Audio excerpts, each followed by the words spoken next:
Arts and communication is a big term that covers a lot of different career fields. One of the main things that ties it all together is this creative spirit. So in arts, communication, and AV, you have to be a creative thinker, whether it's creative with a pen and a pencil in art, or whether it's creative with your words and communications and how you communicate ideas to other people. So really the big thing that ties it all together is being creative and being a problem solver.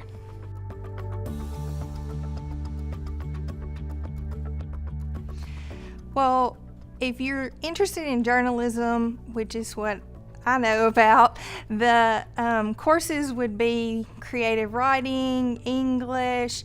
I think as long as you are strong with your reading and arts and spelling skills, then journalism is a good job for you.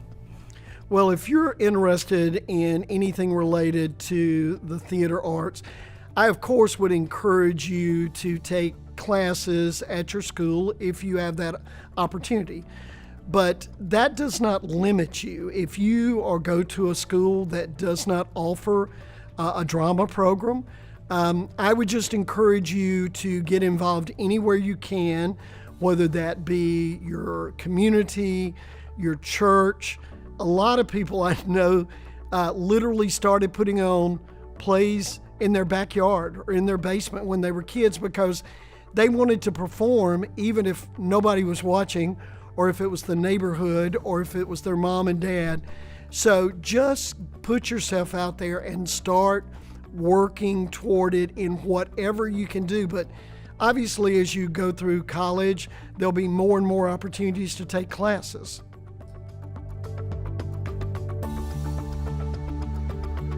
So it really depends on if you're more interested in traditional art careers, traditional AV careers, traditional communication careers, or some kind of blend of those things. So in art, anyone can make art, which is one of the beautiful things about art, but you always want to refine that craft. So taking art classes, going to school and getting a degree at art, getting an art school degree, those are great pathways to follow. If you're interested in communications, you need, like broadcasting or journalism, you would go to a four-year university for a degree like that. So AV is a field where you could get a technical degree. You could go get some on-site training and get a technical degree that would help you with the AV field, and a lot of on-the-job training in the AV field as well.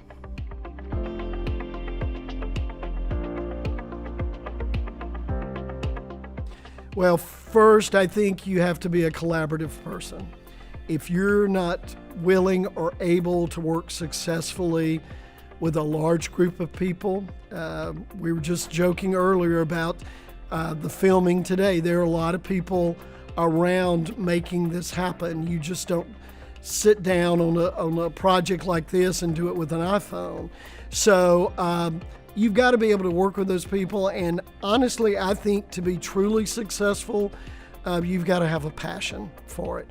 You've also got to have a vision for what you want out of your career. And, the running joke in New York about Broadway is that there are 6,000 restaurants in New York because there are that many out-of-work actors. All those people are working very hard, and many of them are talented enough to make the jump and be on Broadway the next night.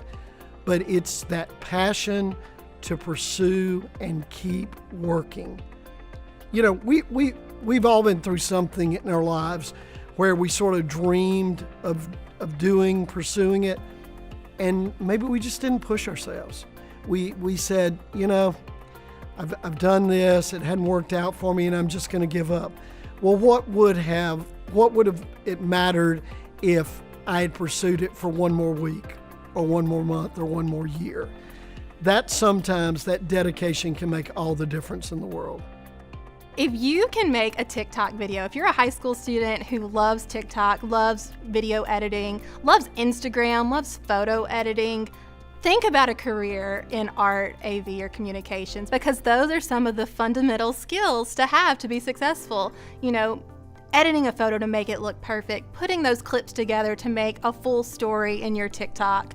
I love social media, and I love the skills that you learn from social media. I mean, you learn how to communicate Especially nowadays, kids learn how to communicate on social media. You learn how to write your thoughts out and put them out there for an audience. That's communication right there. That's what we do in the newsroom, is putting stories together, writing it down on paper, and then putting it out there for the world. So if you're already doing those things and you love those things, think about a career in communications.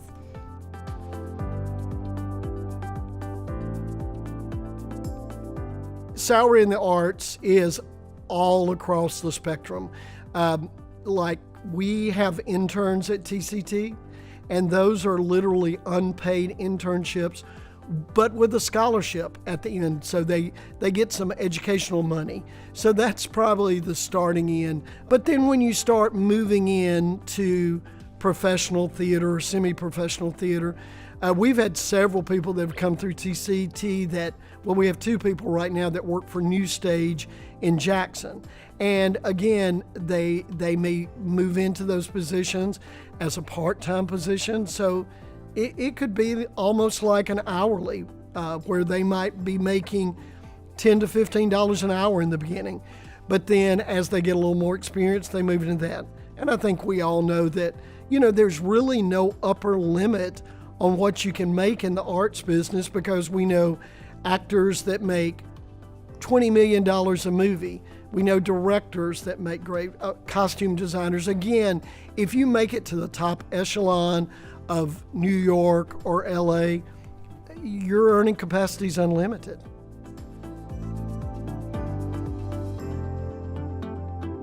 I really love this job because me specifically, I work with events and Mud Magnolias especially, and so I get to meet new people and honor people in our community that are doing great things, and to see people get so excited about winning an award or being recognized for volunteering or great things that they're doing throughout North Mississippi, it just really gives you a good feeling that you're kind of giving back to others.